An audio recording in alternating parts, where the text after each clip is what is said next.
During the webinar, we ask that you mute your phone or computer microphone. You can do this by clicking on the microphone symbol to the right of your name.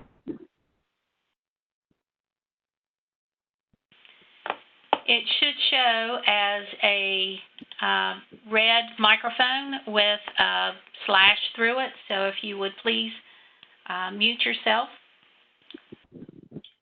If you have a concern or technical issue, please use the chat function or send an email to ITEEA@iteea.org. To make the screen larger or smaller, use the positive or negative symbol at the top center of the screen. To make it full screen, use the diagonal double arrows. For questions for our presenter, you can submit a chat comment or email adeck@iteea.org. Questions will be addressed in the order they are received during the presentation and the Q&A portion of the webinar. Please note the drop-down Send To menu and select Everyone so your question or comment is visible. Please note that there will be a slight break in the voice feed between each transition. We are pleased to have Dr. Sharon Bowers as our presenter this evening. Sharon has been a K-8 educator for more than 30 years, and her work with children earned her several honors, including recognition as a Secondary Science Presidential Award winner for Virginia. She received her undergraduate degree in biology and her master's in special education, both from McDaniel College. Sharon recently completed her doctorate in integrative STEM education at Virginia Tech. Sharon's work at the Center for Integrative STEM Education at the National Institute of Aerospace focuses on developing resources that model best practice in the use of instructional technology to support STEM education. In this capacity, Sharon is the program manager for NASA In-World Optimus Prime Spinoff Promotion and Research Challenge, NASA OpSpark, an engineering design challenge for grades 3 through 12 students within a multi-user interactive synchronous virtual world. Sharon also develops professional learning experiences for pre-service and in-service educators. She has designed and teaches graduate courses for McDaniel College that lead to a certificate in STEM instructional leadership. Welcome, Dr. Bowers. At this time, I'll be passing the control of the webinar to you. Thank you, Anita, for that introduction, and I want to welcome everybody who's joining us. Give me a moment, please, to be able to share my screen and get the presentation on that screen so you're able to see it.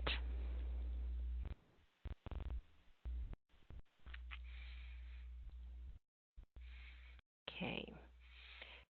Can you all give me a thumbs up in the chat box or just let me know that you are seeing my screen at this time?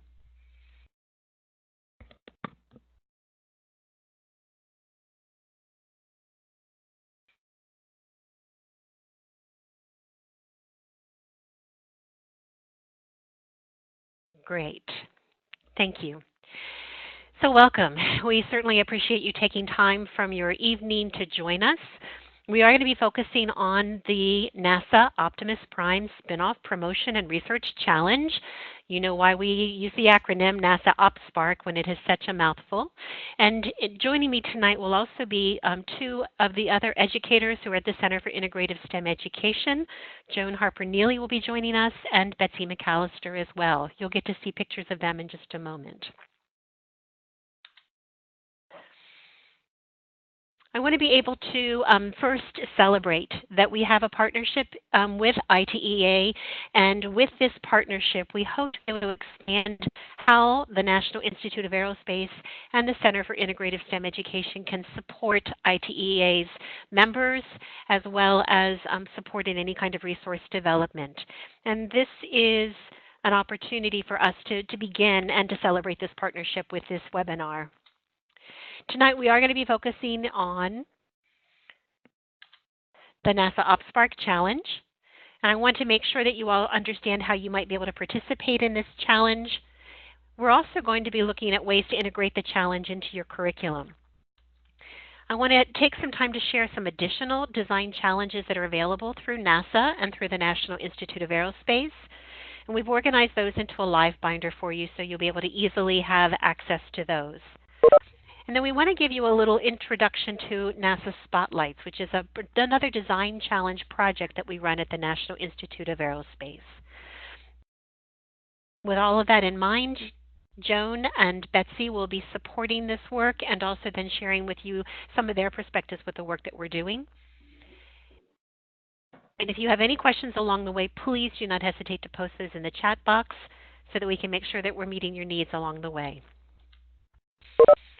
I'd like to tell you a little bit about the National Institute of Aerospace and in particular the Center for Integrative STEM Education. We are in Hampton, Virginia, and as you look at these banners that actually hang in the hallway at NIA, in the chat box, text in what you think might happen at the National Institute of Aerospace.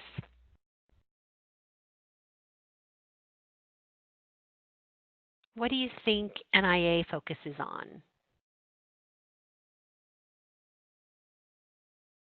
Please make sure in the chat box that you have chosen to share that with everyone so that we can all see your comments.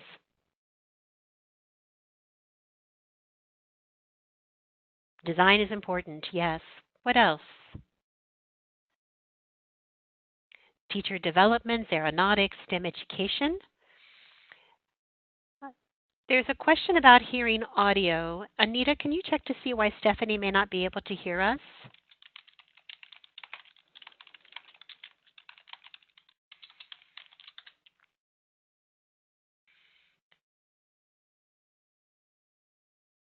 Okay, great. All right, I'm sorry. I thought that you might not. Thank you. I didn't want to lose you. We do a lot of work with resources for students. That's part of the Center for Integrative STEM Education. And if you look inside of those banners, you might see some of the member universities that we actually are that are part of NIA. This might help you. Off to the right are some iconic buildings at some of our member universities. Seeing those buildings, can you tell me and maybe guess at what institutions are part of NIA?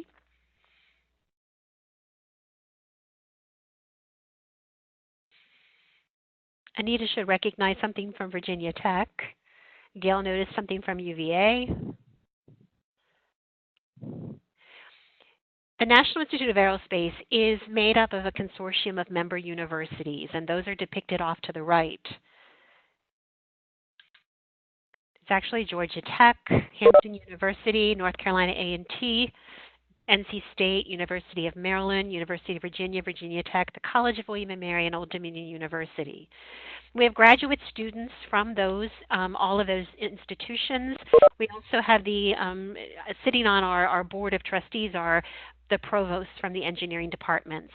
And so NIA focuses in on graduate education in the area of engineering.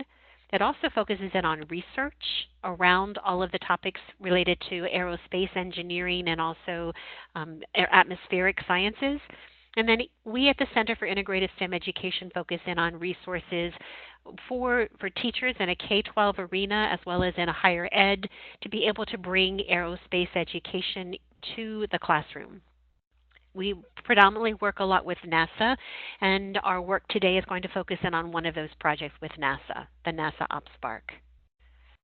Please chat in the box and let me know why are design challenges important for students, do you think? NASA OpSpark is an engineering design challenge. And why do you use design challenges with students?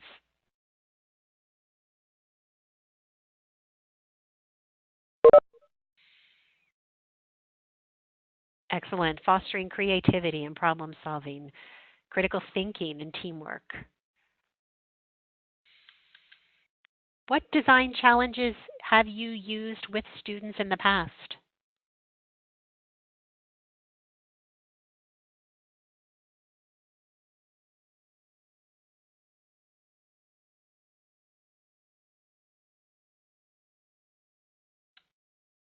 application of learned content. Thank you, Ryan. That's important too. And it also, as Gail mentioned, teaches essential content.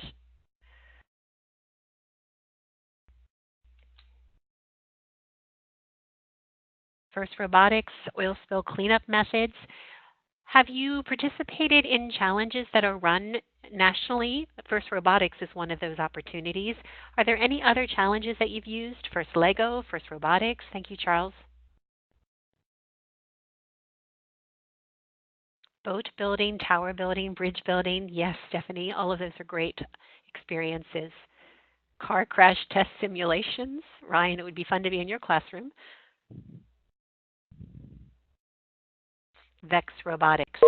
Excellent, Myra. Thank you for adding that one as well. I'm hoping through this experience tonight we'll be able to let you see how this NASA challenge is perhaps a little different than some that you've already been involved with, and then also some other NASA challenges that are available to you. So the 2018 NASA UpSpark Challenge is open for grades 3 through 12. To give me a little idea of what grades you are teaching, would you just kind of type in the chat box the grade span that you teach, and I'll be able to make sure I can understand where I need to focus those thoughts.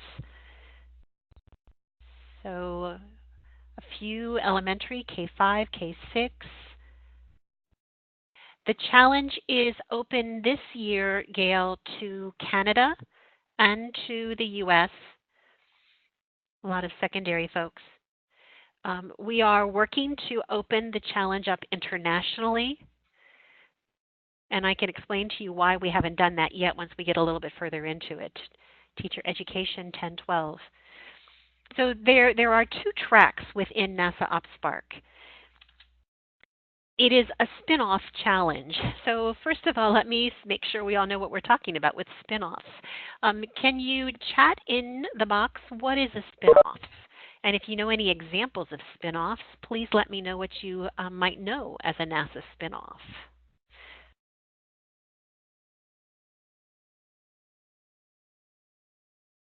What are NASA spin-offs?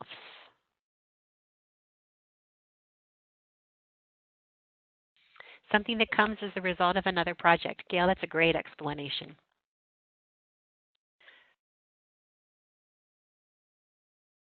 Other thoughts? A related project or concept? Yes.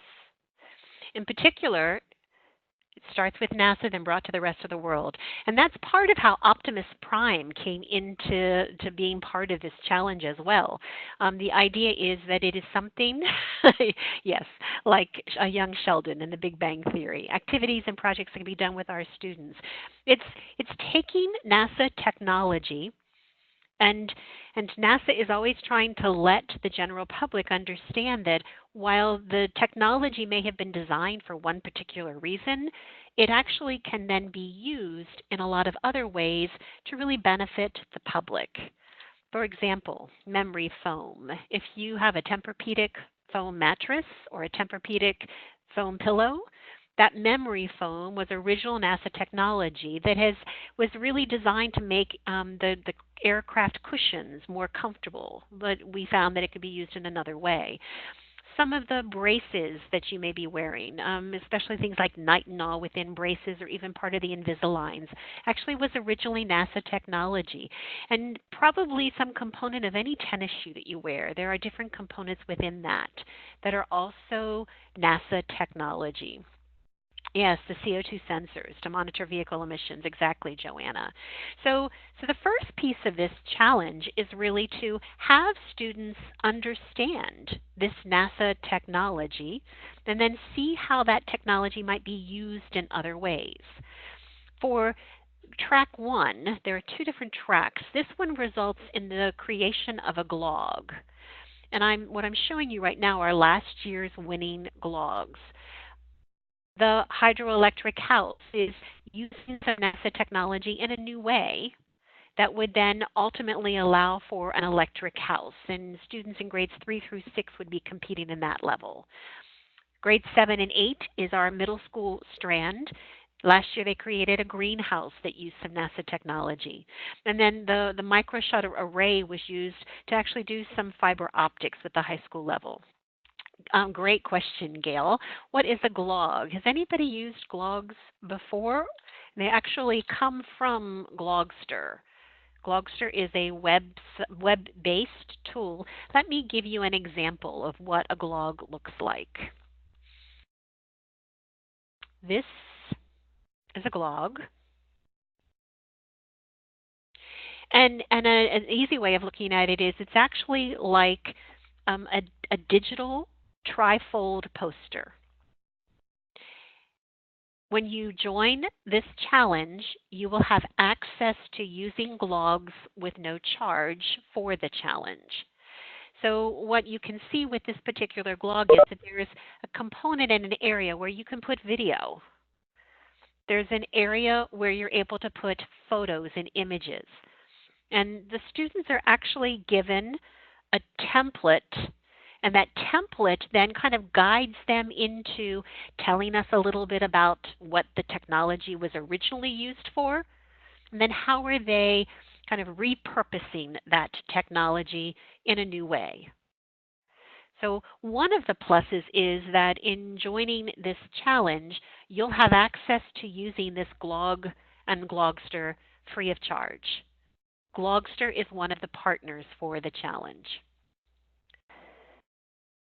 Continuing on, this track then kind of kicked off this whole project in October, really got rolling in November, and then if you're doing just the glog as the final presentation, those are due by March 5th.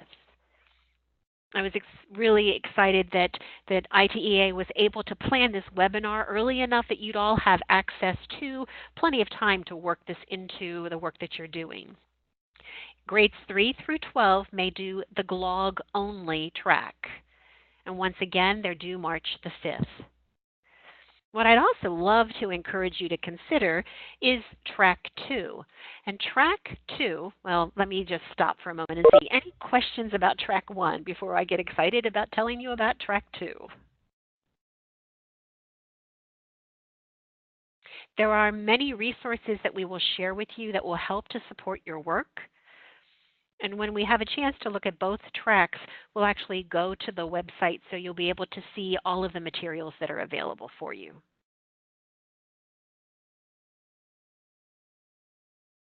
And if questions pop up, could a university sponsor a school overseas? The concern with kind of the push for having this be U.S. citizens, the students involved need to be U.S. citizens. And part of that is because the winning teams actually receive a travel stipend to be able to help pay their way to NASA Goddard in June. Currently, it is difficult to get non-U.S. citizens or non-U.S. residents on a NASA center. And it is equally difficult to have projects that are funded by government funding also be then used to help with the travel arrangements for that.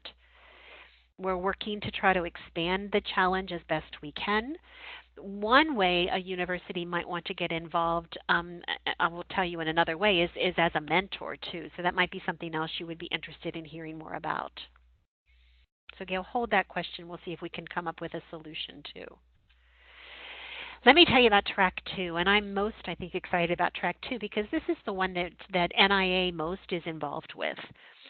For students in grades 7 through 12, so this would only be for those who are in the secondary track, there is the glog that is created first, but then the challenge actually moves in-world into a virtual world setting.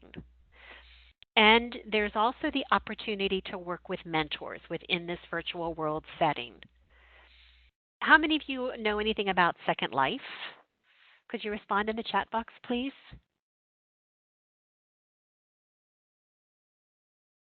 So Steve has heard of Second Life. Gail's in there. Second Life is a kind of a multi-user virtual world platform. We actually use Active Worlds as our platform, and it's a more protected environment than the open space of Second Life. But if you look to the right, you'll get a chance to see what could be developed in this kind of virtual world setting. We'll show you some pieces of that as well. We're going to go in world to let you see some pieces for what happens in that virtual world setting. If you choose to do track 2, one of the differences is that you're kind of forced to focus on James Webb Space Telescope technology. Anyone know anything about JWST?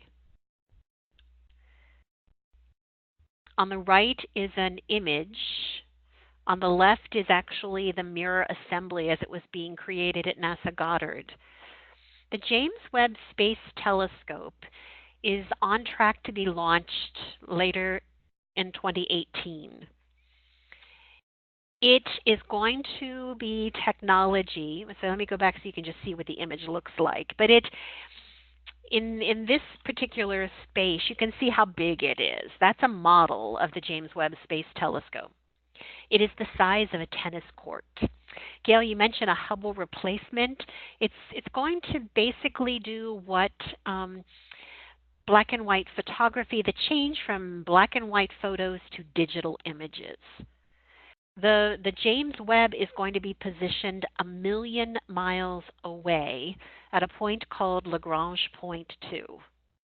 And it's a cryogenic telescope. It has a solar shield, those kind of solar panels there as well.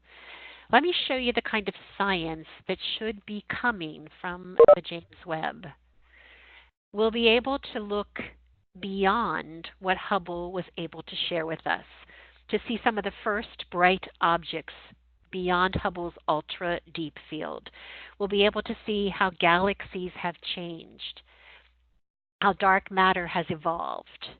We'll be able to see the birth of stars and the birth of planets, and even to the point where we're going to be able to perhaps, a lot of what we have inferred from the Big Bang theory will actually then be confirmed, we hope, from what we'll be able to see. They talk about the James Webb Space Telescope as looking back in time.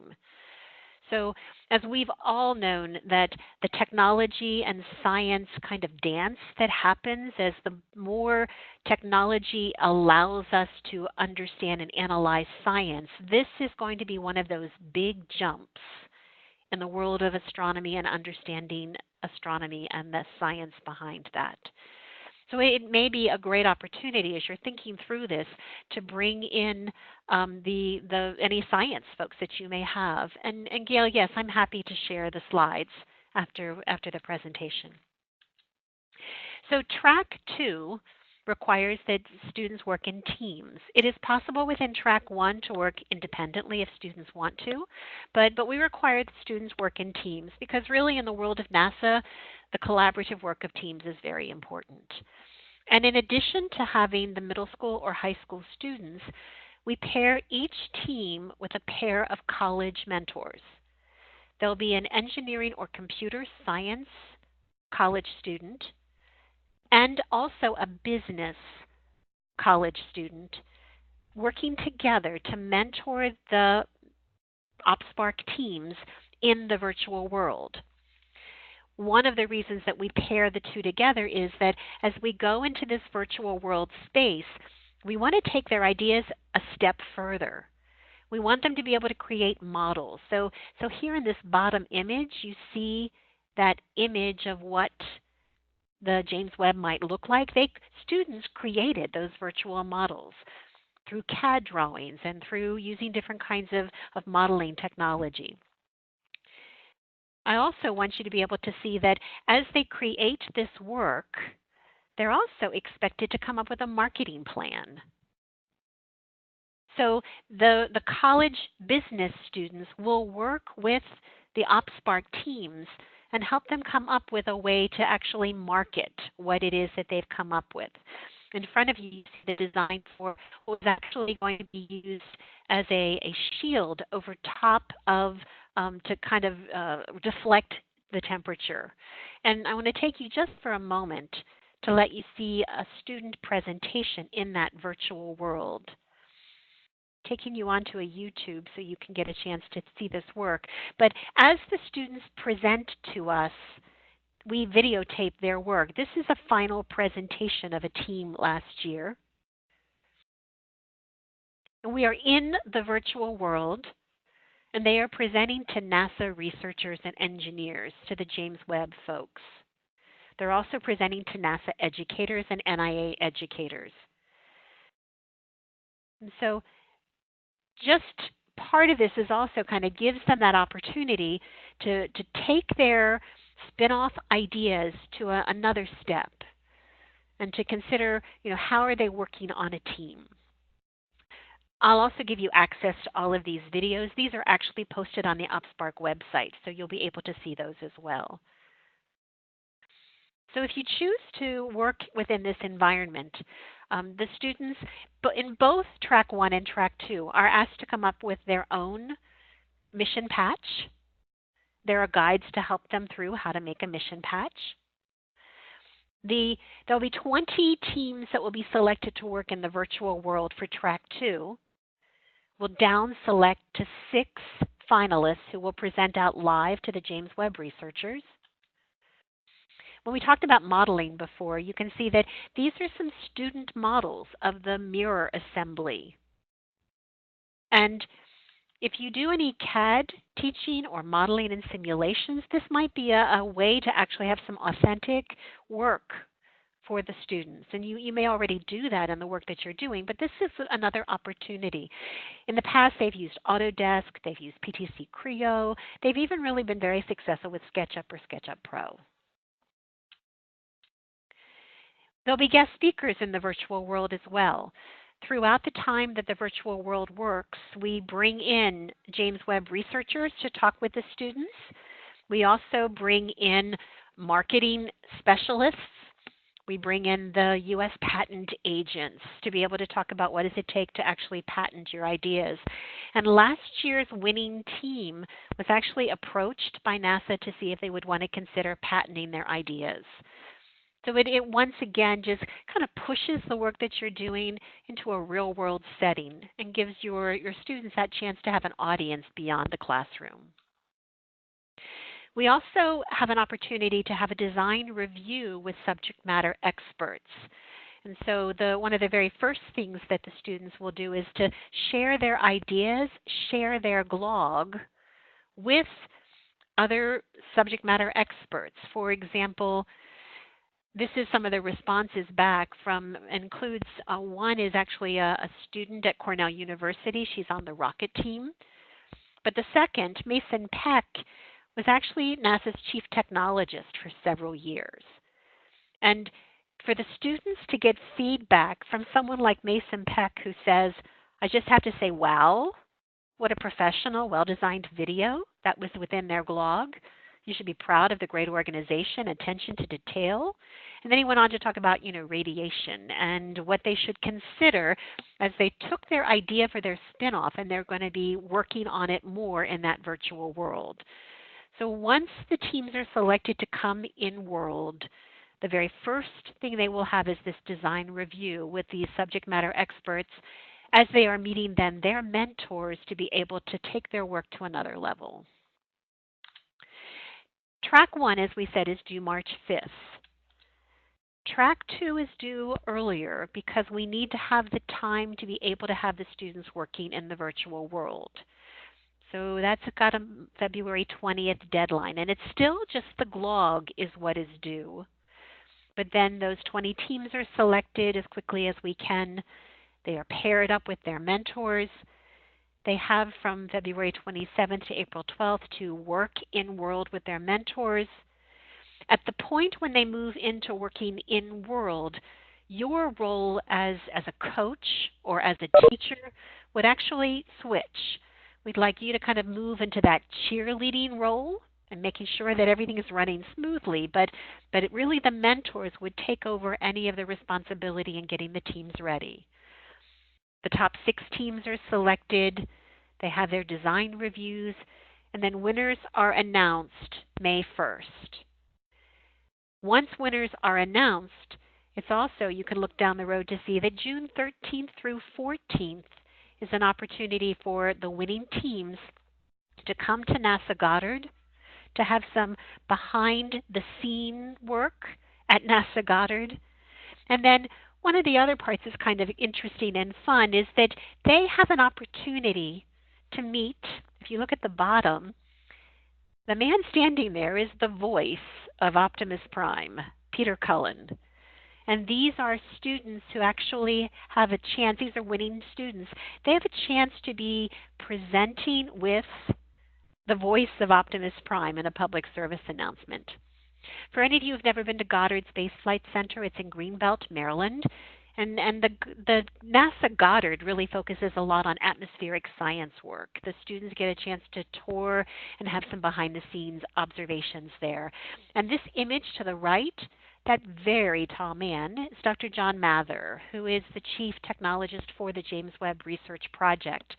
Dr. Mather is actually a Nobel laureate winner, and he won for his work with the COBE mission that resulted in the Big Bang Theory.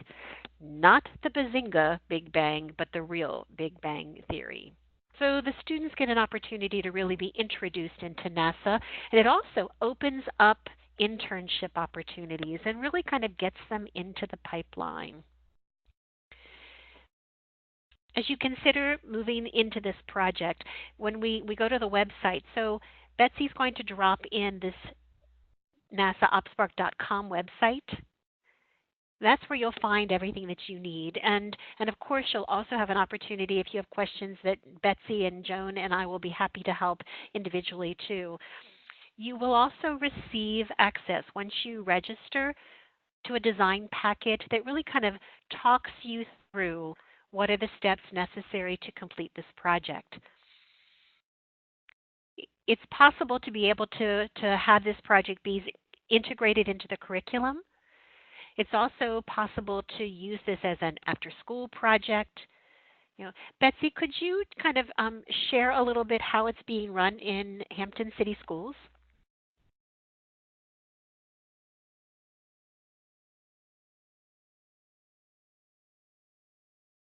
Yeah, absolutely. Can you hear me?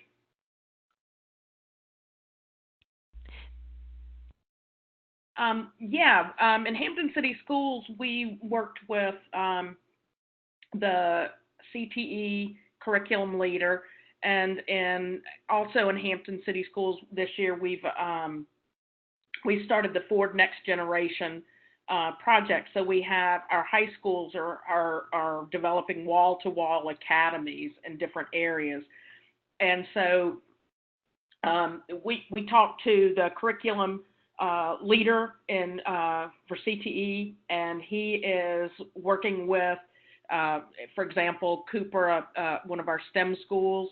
That we have a teacher that's going to be implementing it there, and then also in our academies on the high school level. Thank you, Betsy. So one possibility could be integrating it into the curriculum. Another is having it as an after-school program. We purposely call this a coach guide because we've actually had some very successful groups that were coached by parents or by adults in another setting. They didn't have to be teachers. So before we move on and look at some other possible challenges, do you have any questions about Track 2, the GLOG Plus InWorld? Or if you have questions that come to mind about Track 1, we can deal with those now. We'll also offer times for questions later. But let me just pause for a moment and let me see if you have any questions that come to mind. Gail, yes, you can. These resources and these materials, you need to register to receive the design packets, but you can register without necessarily following through with completing this work. And NASA materials can be used by anybody. What I'm about to show you in the live binders can easily be used by anybody. One of to actually participate within NASA OpSpark, the mentors and the students do need to be U.S. citizens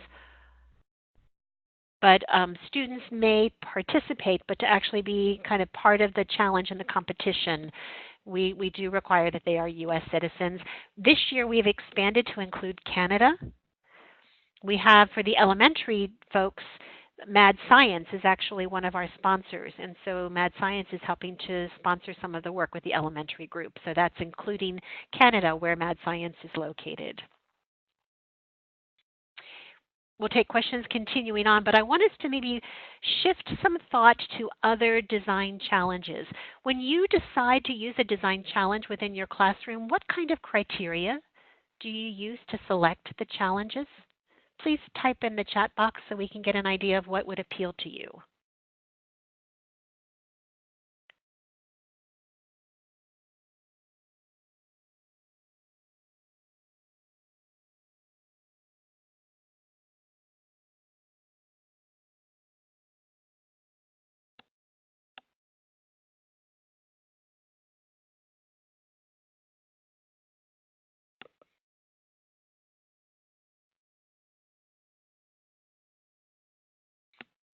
Sustainability, content-driven, how it can address the content that you need to teach. And certainly, we're all classroom teachers, and it does matter that we are using the content, using these to integrate into the content that we need to be teaching, student interest and relevance, all very important. What we're going to take a quick look at right now is a live binder that has, I've kind of pulled together for you some particular experiences. Some of these are active challenges. Some of these are not necessarily national competitive challenges, but they are design challenges that we've created to be used in the classroom. Betsy's posted the live binder link. If you want to go into those, please do. And I'm going to go there in my presentation as well. This link, please share out if you would like to. And if you've never used LiveBinder before, you might find, I think you'll be excited to see how that works as well too. There is a tab, and if you think of this as kind of like a file folder, there is a tab that takes you to our Center for Integrative STEM Education website. And if you would like to just come to that, you can see, once again, we're celebrating our collaboration with ITEEA here. And you can see some of the other work that's done at SICE. There is a particular link for NASA UpSpark so that it's easily accessible to you as well. And when you see the information here, you'll be able to see the overview for the challenge and how it's broken up to the 3 different grade bands and how to kind of sign up for the resources. If you go to winners, you'll get a chance to go back and look at all of those blogs that I just shared with you as well. The link I'd like you to focus in on right now is this other NASA challenges. And let me give you just a minute or two to click through some of these. I can tell you I pulled some that are educator guides that we've created it for NASA Eclipse, which is another one of the projects that the Center for Integrative STEM Education supports. There are these specifically are focused for an elementary, middle, and high school range. These first 3 are some of ours. I've also put in a generic design packet for elementary and a generic design packet for secondary level. There's some other challenges. The NASA Eclipse plant growth is a challenge. And so some of these others are links that are past and present NASA challenges. State standard equivalency. So Adelina, I think you'll be able to see as you look at these, we actually kind of tie our work to the national standards, but I don't think it's going to be difficult for you to be able to see how they would slide into your state standards. And we could help you look at that if you have some questions about that. Take a moment, please, and go wherever you'd like to, but click on a link, take a quick look, and would you please reply in the chat box just to let us know if you found something that you think others should look at or something that you think might be of interest. So we're going to I'm going to set my timer for like just a minute, 2 minutes, and just take a moment and go poke around in the live binder and let us know what you might find there that could be of interest to others as well. Seriously, going to just give you about a minute and a half, maybe 2 minutes.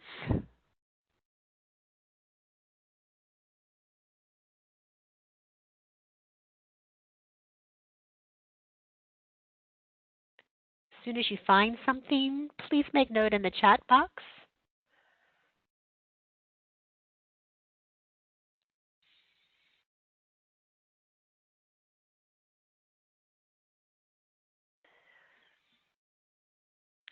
Yay, Joanna, yes, the water filtration challenge, the shower clock challenge is also a good one too. You might want to take a look, if you liked water filtration, look at shower clock. That's a nice one that would be helpful too.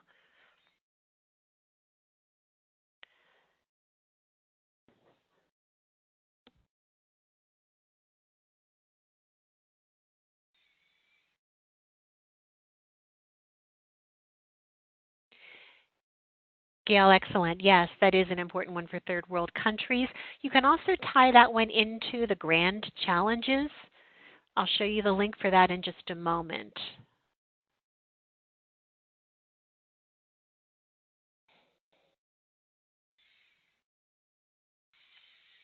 Just another 30 seconds.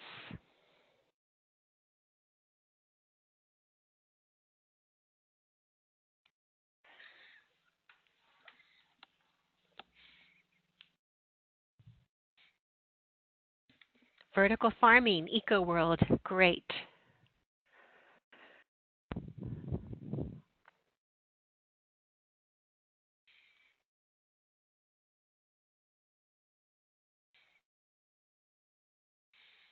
Last 10 seconds. The aerodynamics challenge is a great one to introduce Bernoulli's principle and Newton's laws of motion.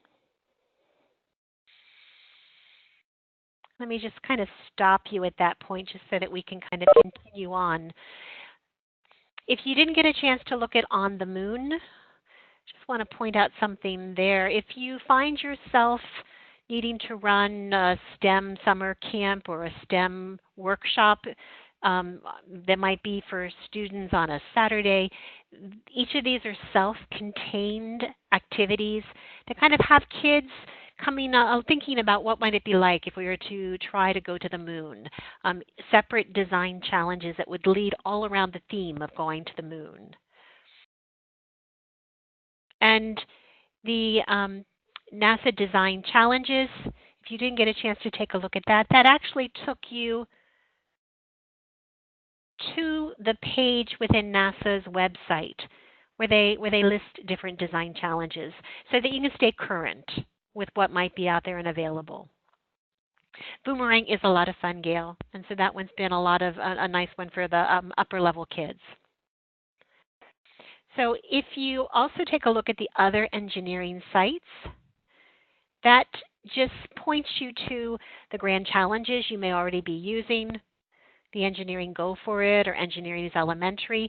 The Virginia Children's Engineering Council is also a spot where you can find lots of different lesson plans and design challenges. And I added the Day of Design and the NASA images just as other links if you wanted to start bringing some NASA, maybe even start the day out with a NASA image. The sources for new ideas, that's there just to try to help you. Let me try to see if I can link to it. The Facebook pages, so if you join our Facebook pages, that's one way to keep up with some things. NASA Express, you can actually enroll and get a weekly update from NASA for what's going on in the world of NASA. And I subscribe to the STEM Connector so that I can get a daily update with what might be happening in the world so I can just kind of stay current with what's going on. So this live binder link is available for you. And please feel free to share this link with others if you would like to. Before we move from here, just want to ask if you have questions about any of these other ideas and these other challenges.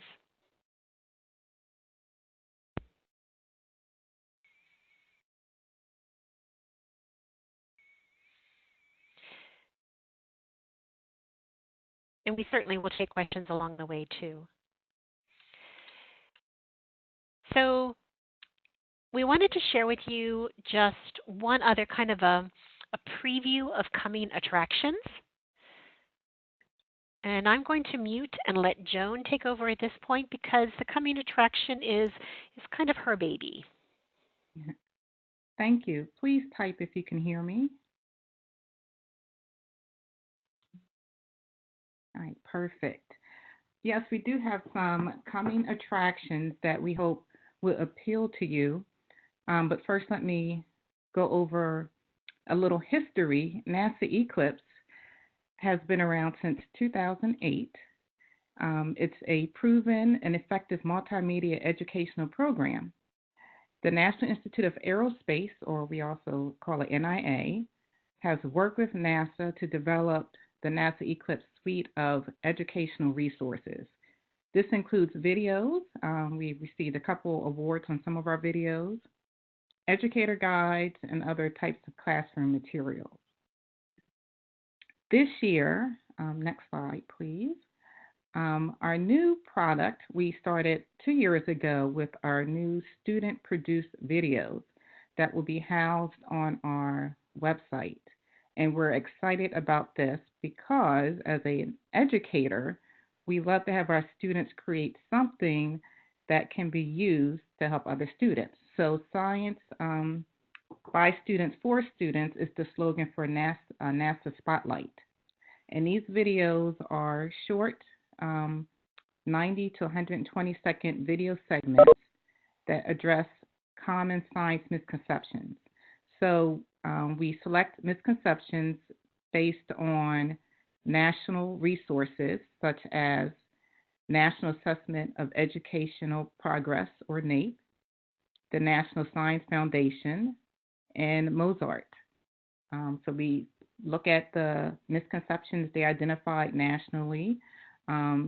This year we looked at our local schools to see where they were struggling in science or some areas that they needed some more resources for, and we came up with a list of misconceptions.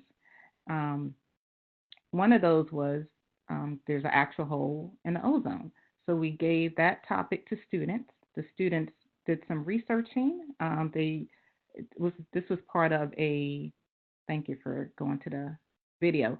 The sound probably won't play, but just so you can see the student using their CTE skills to produce this video. So they were attacked this as a design challenge. They're hired by NASA to create a video to help correct a science misconception. And the students learn science. They take a pre and post test, pre-test before they actually get to work on researching. They research, write the script, do the filming, the editing. They Skype in with us, or we go to their schools directly and they pitch their ideas. We give them some feedback. They produce the videos. We have them checked by our NASA scientists. Then we pair their video with an actual lesson, an interactive lesson to help increase science literacy. So this ozone video created by, this is Arlington Public Schools, was paired with a lesson that other teachers are now using to teach about ozone. So we're excited. We hope you consider coming to our webinar in August so you can use this next fall with your students. We'll have a whole new set of misconceptions, and we would love for you to join us and get your students involved. And they get excited to see their work on an actual national website used actually internationally by others. So NASA Spotlight, science for students by students. To piggyback on what Joan has shared with you, we have schools doing this in different ways. We have some CTE teachers who are actually using this in their digital media classes. We also have science teachers who are using this as a final product with their students. We're also kind of field testing with Arlington Public Schools right now, where it's a project that's being completed by 3 different classes within one setting. So the students did the research, the chemistry research behind some of the misconceptions. Those students we called the subject matter experts, and for their part of it they created a notebook with the correct information and images that they thought would help to kind of dispel the misconception. They've shared that information now with an English class. The English teacher is running this as a creative writing opportunity, and so they're creating the scripts. And I'm working with those students right now where they're going to be pitching their storyboard ideas to me later this week. Once the videos or the stories boards are completed and they've completed the scripts, they're going to hand that off to their digital media teacher, and the videographers will be hired to create the actual videos. So they're making this a 3-class collaborative project for the school. Just another way that you might want to consider how to work on this. And our August webinar will be showcasing the new topics and then letting you see how you might be able to get involved, and if you would like to become part of the schools that are involved in the production of these videos. Thank you, Sharon. Another way is also maybe as a summer camp activity. So if you're interested in trying something this summer, send me an email and we can have you pilot something this summer. Maybe we may be short a video or want another video made. So we were happy to work with you to help you figure out how to integrate this into your curriculum for the year or into a summer camp. Did want to make sure you could see our contact information. For the, Gail, are you asking about the Spotlights project or are you asking about the NASA UpSpark Challenge?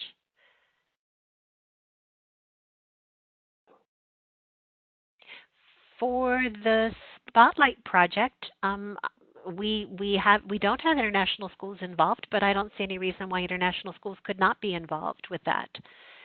So shoot Joan an email, and we can try to see how we might be able to work that out. Yeah, I would love to try something with the international school. So before we kind of wrap things up, any questions at all about any of the things that we have shared tonight? The NASA UpSpark Challenge, Track 1 or Track 2, the other design challenges that we shared with you, and then we just gave you a little taste of what NASA Spotlights might be like. Please post any questions that you might have in the chat box.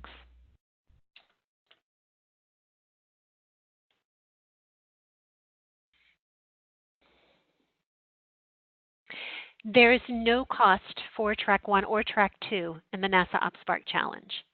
So if you enroll and register, you have the Glogster account will be open to you to be able to use the Glogs and create the Glogs with your students. It's also possible to register a whole class. You'll be able to see information on that. And then you will also have access to the virtual world.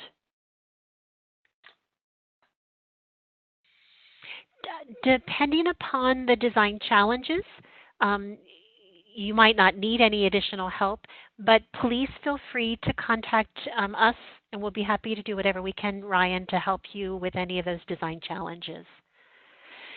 Myra asked about minimum and maximum number of students. For Track 1, it is possible to do UpSpark Track 1 as an individual. And then when we talk about teams, Track 2 is 2 to 4 students. And there is, yes, so Adelina, that's kind of the answer for your question about the number of team members. For Track 2, we'd like 2 to 4 students. For Track 1, individuals may compete, or once again, the 2 to 4 students.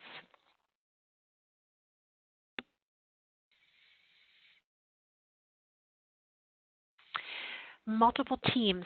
So Joanna, if I'm understanding your question correctly, if you are working with a class and you want to have, maybe it's a class of 20 students and you want 5 groups of 3 students, yes, I would love to have 5 groups of 3 students be involved.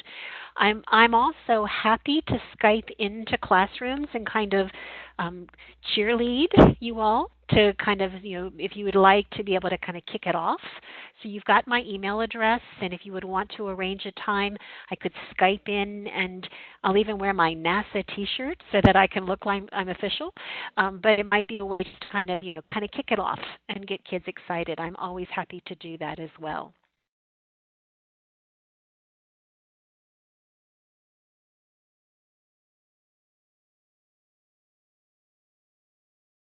Any other questions?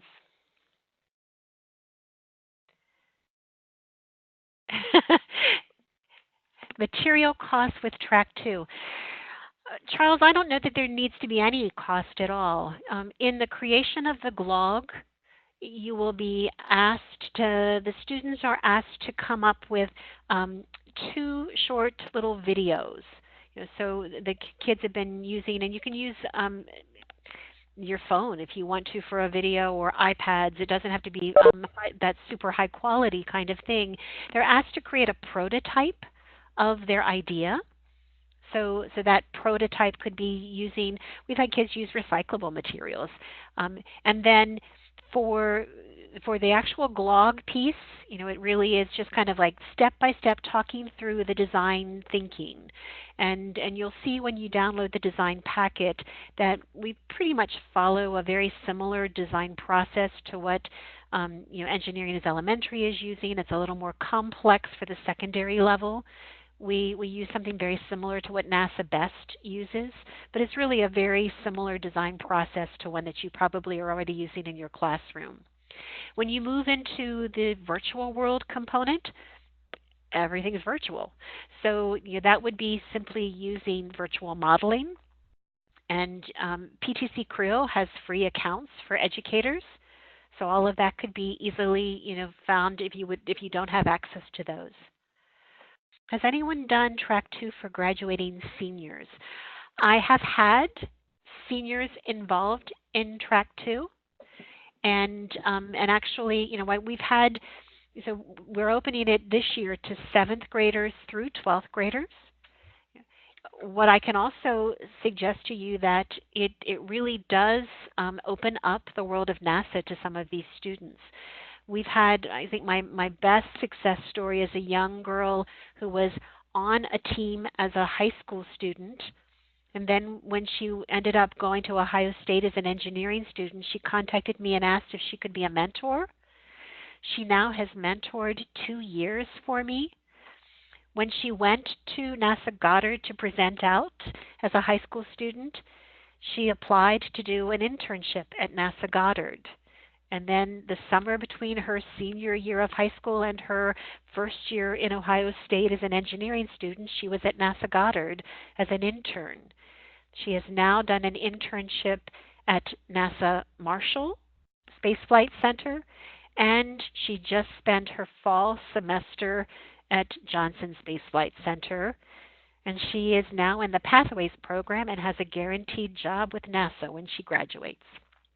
So when those kinds of things happen, one, for me, it makes me feel like we've designed a challenge that is exciting for kids, but then it also has opened up a pathway for her that she might not have had without this experience. So yeah, Myra, it is awesome. And I write recommendations for my mentors too. So if I can be helpful once I get a chance to work with the kids more closely, I'm always happy to do that. Any other last questions? I want to be respectful of your time, and we just hit 8:02.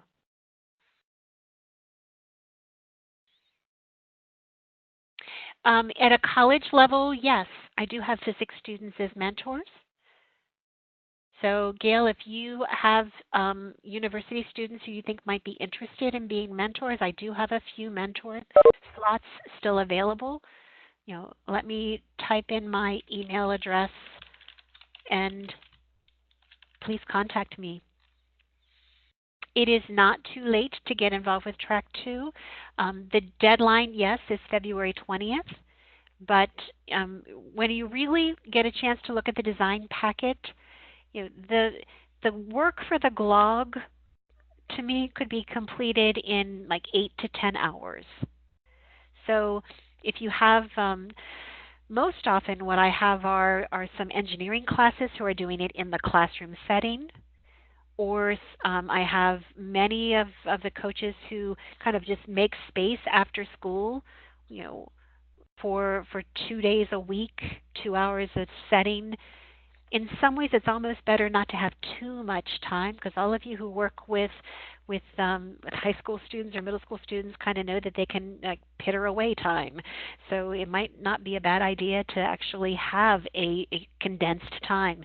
This was also actually involved in a class that was a science research class.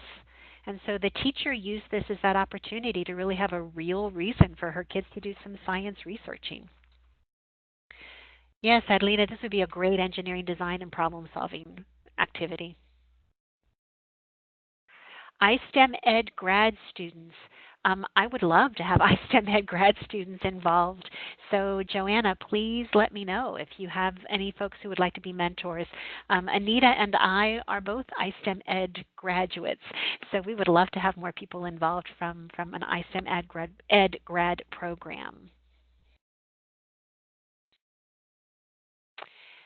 Okay, any other questions? And I'm happy to stay on as long as others would if there are questions, but I also do want to be respectful of your time, and I know you've all had very long days.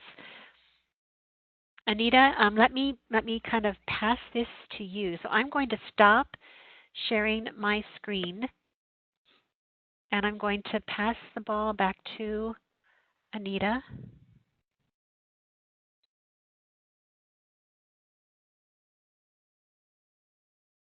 Oops, wrong way. Anita, did I get it to you?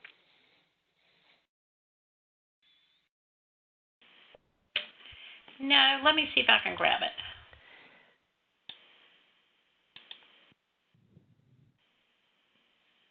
Okay. No, it's not coming, Sharon. Let me see why that is. How about there? That did it. Great. Yay! Okay. Thank you. Thank you. Our next webinar is February 20th at 4 p.m. with Dr. Ron Todd and Bob Claymire. They will be presenting a systems and control approach and materials for elementary and middle school grades. Dr. Todd and Mr. Claymire will report on the progress and results of a team of U.S. and U.K. colleagues in developing and sharing of design, engineering, and technology resources for elementary and middle school students. Specifically, this new generation of products and learning materials engage young children in enjoyable problem-solving activities that start with controlling simple toys and models of carnival rides and move on from there. The DE&T materials use a common language approach to help young children learn the concepts and uses of logic, coding, and control. The results are fun, low-threshold experiences for younger pupils that lay the foundation for later engagement in meaningful and more demanding experiences that help integrate, enhance, and extend STEM knowledge, skills, and applications.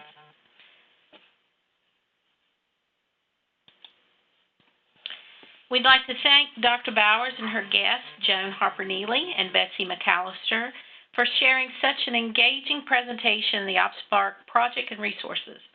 We also wish to thank the attendees of the webinar for your participation. You will receive a follow-up email with the information for accessing this archived webinar. Good evening and goodbye.